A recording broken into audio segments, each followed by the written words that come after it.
Remember that there were 7 families fighting for control of the land of Westeros. The king of Westeros was who? Robert Baratheon, and he asked Eddard, also known as, of course, Lord Stark, to serve as hand. You're a fucking nerd. You're a fucking nerd. No one likes you. No one likes you. You're a nerd.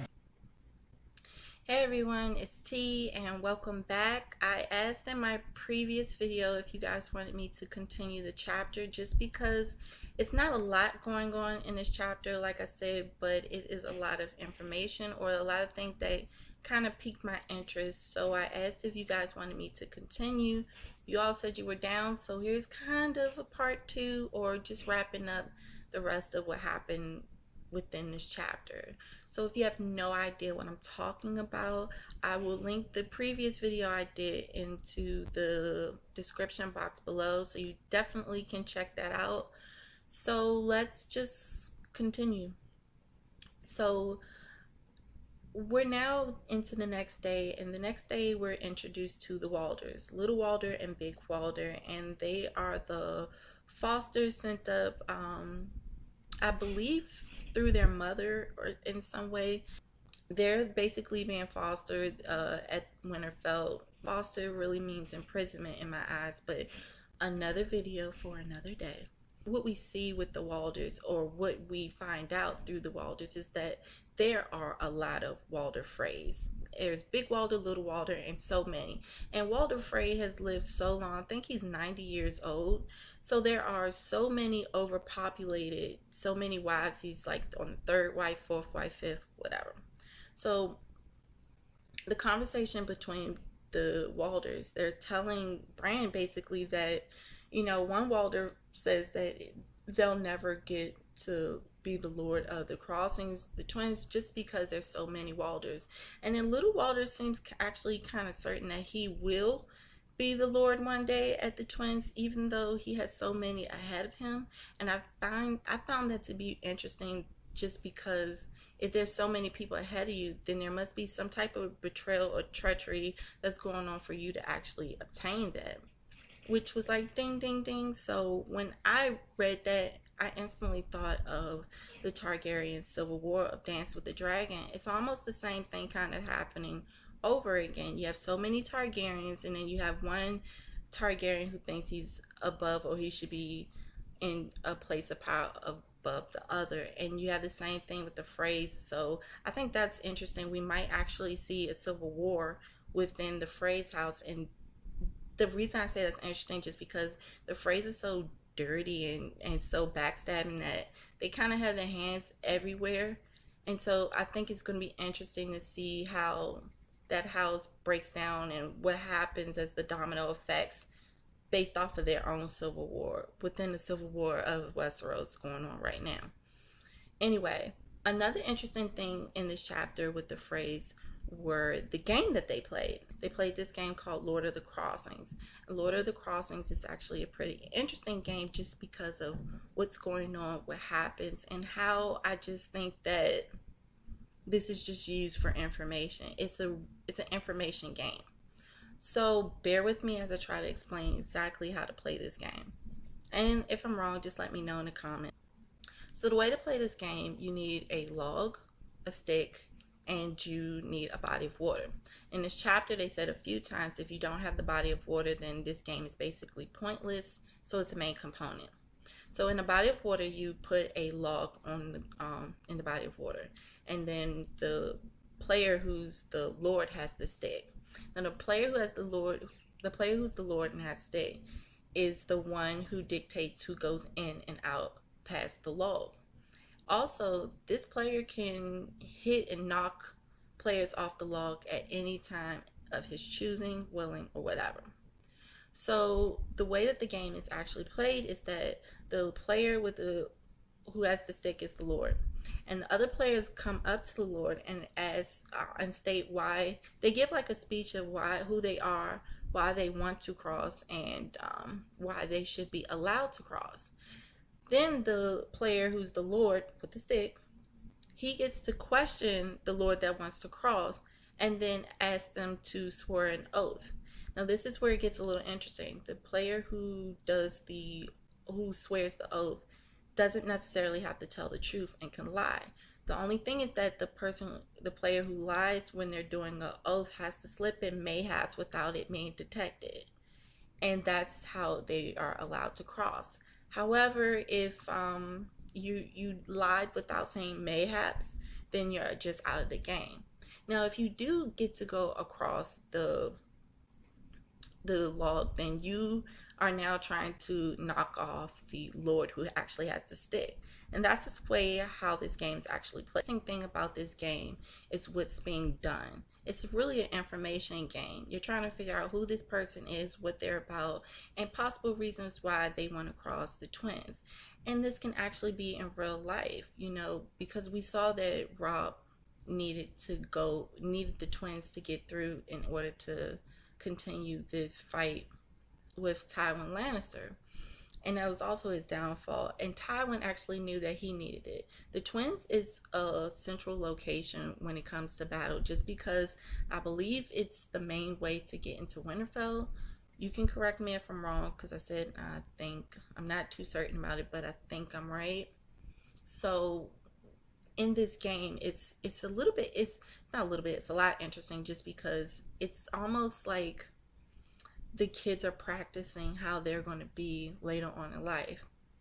Now, the reason I say this is because within this game, they can lie. You're shown how to detect liars. You're shown that, you know, the phrase is shown that their location is power, and they know it because in the game, the log is the most thing, and the Lord can do whatever he wants, and he's trying to detect who is loyal to and who isn't.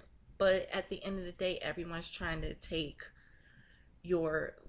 they're trying to be the Lord. So to me, it's kind of doesn't make sense. But once again, I think this is an information game, because, you know, if you have kids or nieces or nephews, brothers, sisters, you know that little kids, they are still in that mental stage where they don't know how to filter everything. So let's say that the phrase play this game a lot with other people in different castles, just because they're all over the place. So let's say that they're playing this game and another noble house goes up and they tell their model words of their house and would do. They would probably say things that they think their parents would do, just because of house histories and everything like that. And this is a way to actually gain information about another house, because this kid could easily go back to phrase and say, oh yeah, because they told me, you know, about the Crips and all. And in this game, there is a lot of portrayal. Yeah, it also teaches you how to be deceptive, because the game is to try to sneak in mayhaps so that you can get through and knock the person. So you get to see who's real and who's not. And I think that was just interesting. So now that we know how to play this game and what I kind of thought about what's going on with the game, I actually want to continue the chapter. Once this game is played, they designate Bran to be the one to be the judge of who said mayhaps or whatever. But once they start playing this game, they kind of forget about him, unfortunately. And Rickon enters the game, and when Rickon enters the game, he accidentally gets hit, and Shaggy Dog comes over, bites, I believe, Little Walter, and they don't play the game anymore. Which actually brings me to another thing that actually piqued my interest within this chapter, is that after Little Walter was bit by Shaggy Dog, Bran notices that Rickon basically decided to like the phrase, and they went everywhere in the castle. Even Rickon even took the phrase down into the crypts of Winterfell, which made Bran furious, and Rickon kind of shrugged it off like, you know, whatever, which made me, and the reason why I say that it piqued my interest when I read that was because everyone thinks that, you know, that Davos is just going to get back Rickon, and that he's going to claim the North again, and that Davos' biggest issue is going to be, you know, who's in Skavos. But to be honest, you have to you have to wonder if Rickon even wants to come back to Winterfell, because he's so young. He didn't understand everything that was going on. He has an outsider that's actually trying to raise him. That's not a Stark. I mean, they know the ways of the Olds, but they know about wildling ways and not necessarily about noble ways like the Starks. So Rickon might not be interested in actually claiming the North because he was so young and he's been away from his brothers and sisters for so long now that he might not know exactly who they are or have such a strong relationships to them as he once did. So it's actually kind of sad, but it's a possibility. I don't see too many people talking about that. Mainly they just say that, you know, it's because of cannibalism is the biggest obstacle that Davos has, but it could definitely be just freaking shaking it off like I don't care, kind of like how he was when Bran was furious about him entering the crypts with the phrase. So once we pass that, we get back to Bran and the wolf dream. So Maester Lewin basically gives him a dreamless concoction for him to drink so he doesn't have the wolf dreams, but it doesn't work because he ends up warging back into his wolf summer. And so when Bran wargs and has another wolf dream, he wargs into his dire wolf summer. When he wargs into it, he sees Shaggy Dog, and Shaggy Dog is moving and sniffing in rage. He just wants to get out. He's jumping back and forth. And in the chapter when Bran is warging into his wolf, he describes how he feels so alive and he's faster and stronger. And then he explains that he doesn't want to be in there. He's looking for his prey. He's looking for a way out. He's looking for his mother. He's looking for his litter mates. He's looking for a way out, and feels as though if he continues to be locked in there, he's going to die. He has to go for this calling. And the reason, okay, this piqued my interest just because I believe Lady was tied down or locked away, and so was Grey when they died. So I think it's very interesting that the remaining four direwolves are now not locked away but out and free. And it's not kind of like, I just thought that was really interesting that, you know, they died being either chained up or locked down, and that's how they died. So I think that the Starks and their direwolves have a better chance of surviving the more they're out in the wild. So that's actually a good thing because I'm actually a big Starks fan.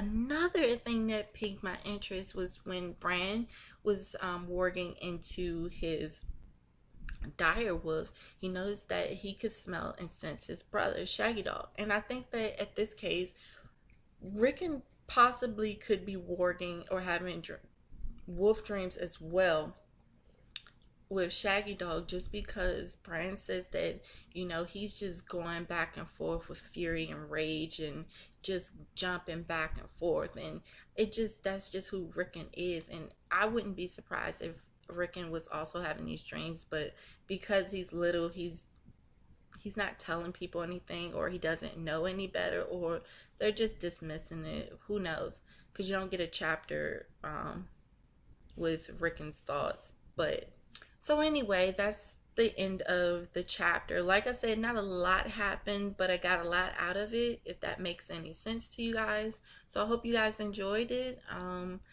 Like I said, I don't like ending videos without recommendations, so I am going to recommend,